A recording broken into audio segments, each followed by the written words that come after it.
Latest updates ఎప్పటికప్పుడు పొందడానికి big TV WhatsApp channel follow అవ్వండి. లింక్ డిస్క్రిప్షన్ లో ఉంది.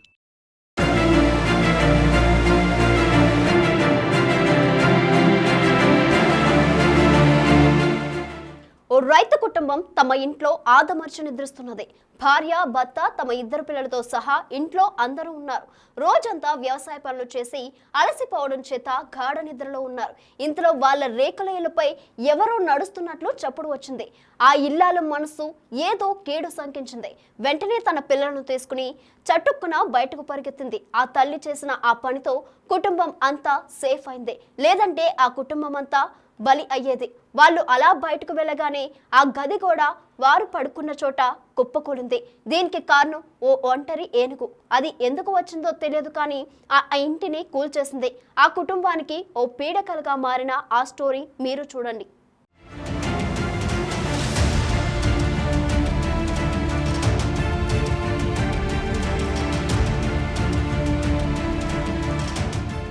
చిత్తూరు జిల్లా పలమనేరు మండలం బండమీద జారవారిపల్లి గ్రామంలో ఈ సంఘటన జరిగింది. సోమవారం ఉదయం ఒంటరి ఏనుగు హల్చల్ చేసింది. తమ ఇంట్లో రెడ్డప్ప కుటుంబం నిద్రిస్తున్న సమయంలో ఇంటిపై రేకులను పేకలించి వేస్తున్న సౌండ్ వచ్చింది. దాంతో అప్రమత్తమై చూడగా ఒంటరి ఏనుగు కనిపించింది. భయపడి నిద్రిస్తున్న పిల్లల్ని తీసుకుని ఇంటి బయటకు పరుగులు తీశారు. ఆ ఏనుగు ఇంటి గోడలు కూల్చి అక్కడున్న రాగులు, బియ్యం సంచులను చిందరవందర చేస్తూ కావాల్సినంత తింది. వారు గాని అక్కడ నుండి వెంటనే లేవకపోయి ఉంటే గోడ కూలి వారిపైన పడేది. తీవ్రమైన భయభ్రాంతులకు గురైన వారు ఏమాత్రం ఏమరపాటుగా ఉన్నా మా ప్రాణాలు, మా ఇద్దరు పిల్లల ప్రాణాలు పోయేవని ఆవేదన వ్యక్తం చేశారు.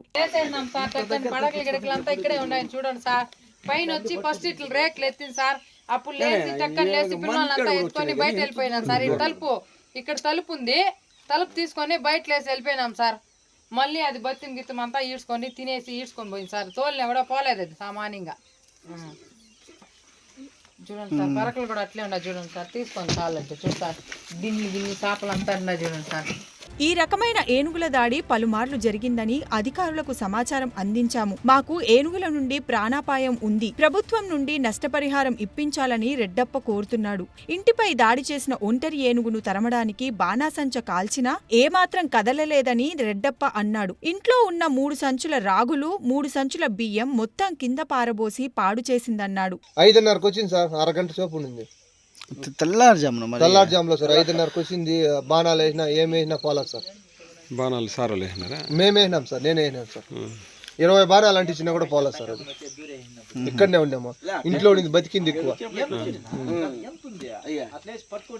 రాగులు ఉండినాయి, రాగులు 2 కేలు, బియ్యం 3 కేలు అంతా చల్లుకుంటా పోయింది సార్. 4 బెడ్లు. ఈ విషయం తెలిసి సంఘటనా స్థలానికి వచ్చిన ఫారెస్ట్ బీట్ ఆఫీసర్ సుకుమార్ మాట్లాడుతూ, బండమీద జారావారిపల్లి గ్రామస్తుడు రెడ్డప్ప అందించిన సమాచారం మేరకు ఉదయం ఘటనా ప్రాంతానికి చేరుకొని మొత్తం పరిశీలించాము. ఒంటరి ఏనుగు ఇంటి గోడను కూల్చివేసి వారి రాగి తిని సమీపంలో అటువైపు ప్రాంతానికి వెళ్లిపోయింది. ఘటనపై పై స్థాయి అధికారులకు సమాచారం అందించాము. బాధితులకు నష్టపరిహారం అందేలా చూస్తామని, భవిష్యత్తులో ఏనుగులు ఇటుపక్క రాకుండా సోలార్ ఫెన్సింగ్ ఏర్పాటు చేసి నష్ట నివారణ చర్యలు చేపట్టబోతున్నామని అన్నాడు. సార్, నా పేరు చెంగల్రాయలు. ఇప్పుడు 30-40 సంవత్సరాలుగా ఏనుగుల దాడి పెద్దదిగా ఉంది. మాకు రోజు రోజుకు పెరిగిపోతుంది. ఇక్కడ ప్రాణాలు కూడా కోల్పోయే పరిస్థితిలో ఉన్నారు వాళ్ళు. ఇక్కడ రాత్రి అంతా 4-5 మంది చనిపోతున్నారు సార్, ఏనుగులు చంపేస్తా ఉన్నాయి. ఇప్పుడు ప్రభుత్వం కూడా పట్టించుకోలేదు. చాలా ఇబ్బందిగా ఉంది సార్. ఇప్పుడు బండమీద జారవారిపల్లి నుంచి చెంగల్రాయ్ అన్న రైతు నాకు ఫోన్ చేసి ఈ విధంగా ఏనుగు వచ్చిందని తెలిపినాడు.